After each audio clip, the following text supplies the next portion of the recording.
Chạyជំរាបសួរបងប្អូនទាំងអស់គ្នាថ្ងៃនេះផងដែរនេះខ្ញុំនឹងមកបង្ហាញអំពីរបៀបធ្វើដំណាប់ពេញប៉ោះក្រៀម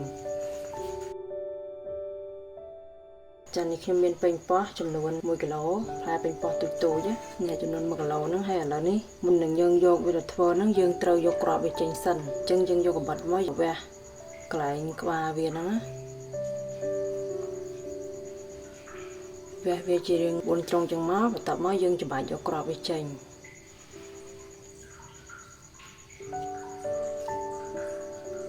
ចុងបងឥឡូវនេះយើងឆ្កឹះគ្រាប់វារួចរាល់ហើយ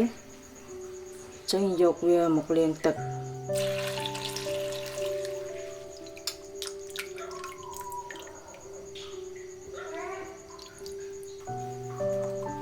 ចាំបងប្អូនលាងរួចរាល់ហើយឥឡូវនេះយើងយកវាទៅត្រាំទឹកកបោរយៈពេល1យប់សិន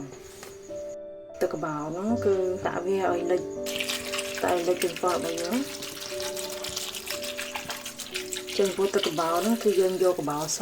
យកមកលាយទឹកហើយចាំឲ្យវារងយើងយកទឹកខ្លាហ្នឹងយកមកប្រើទាំងវានៅកកចាយើងត្រាំទឹកកបោគឺដើម្បីឲ្យសាច់ប៉ោះរបស់យើងហ្នឹងវាអត់រលួយពេលដែលយើងយកវាទៅឆឹងជាមួយស្ករចឹងខ្ញុំត្រាំវាទុកអញ្ចឹងរយៈពេល1យប់សិនចុះបងប្អូនបន្ទាប់ពី1យប់យើងត្រាំទឹកកបោហើយឃើញថាសាច់របស់វាហ្នឹងគឺវាប្រឹងជាវារឹងឡើងឥឡូវនេះយើងយកវាទៅលាងទឹកកបោចេញឲ្យស្អាតសិន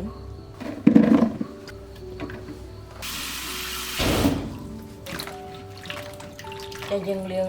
ចំនួន2ទឹកហើយយើងអាចយកវាឆឹងស្ករបាន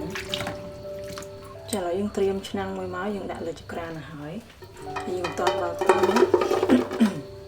ចាក់ស្ករចូលចាក់ស្ករប្រើកន្លះគីឡូហើយប្រើស្ករអំពៅបងប្អូនអាចប្រើជាស្ករសបានណាហើយយើងកុំគ្របកម្រវិញយើងទុកអញ្ចឹងរហូតតទៅវារលាយទឹកអស់ហើយយើងកូរវាបន្តិចទៅចាំបងប្អូនបន្ទាប់ពីយើងដាក់20នាទីហើយឃើញថាស្ករវារលាយអស់ហើយចឹងយើងអាចកូរវាបន្តិចបានកុំឲ្យកូរខ្លាំងពីព្រោះអីពេញប៉ោះវាទន់ខ្លាំងមែនតើចាំបងប្អូនបន្ទាប់ពីយើងដាក់ងាស់ជាមួយទឹកស្ករហ្នឹងរយៈពេល1ម៉ោងកន្លះឃើញថាសាច់ពេញប៉ោះហ្នឹងគឺវាថ្លាណានេះសាច់ថ្លាអញ្ចឹងណាពេលណាថ្លាអញ្ចឹងហើយគឺយើងអាចបិទភ្លើងបានហើយយើងស្រង់ចេញពីទឹកស្ករយកវាទៅហាលថ្ងៃណាបងប្អូនយើងយកវាមករៀបនៅលើប្រទេសដែលមានប្រឡោះដើម្បីឲ្យទឹកស្ករវាស្រក់ចុះហើយវាឆាប់ស្ងួតអញ្ចឹងណាហើយយកវាទៅហាលថ្ងៃឲ្យវាស្ងួតសិនចំពោះថ្ងៃហ្នឹងគឺយើងអត់កំណត់ទេបើសិនជាថ្ងៃក្តៅខ្លាំងវាឆាប់ស្ងួតក៏វាលឿនតាមនឹងដែរយើងយកទៅហាលថ្ងៃសិនចុះបងប្អូនបន្ទាប់ពីយើងហាលរយៈពេល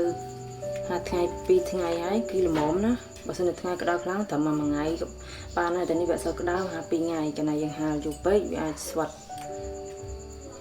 យើងញ៉ាំមកសាច់ឆ្ងាញ់អញ្ចឹងត្រឹម2ថ្ងៃបានណានេះ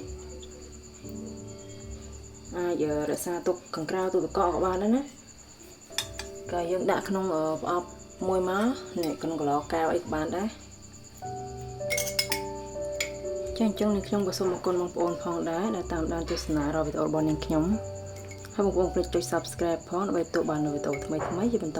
ទៀតចាសូមអរគុណសូមជម្រាបលា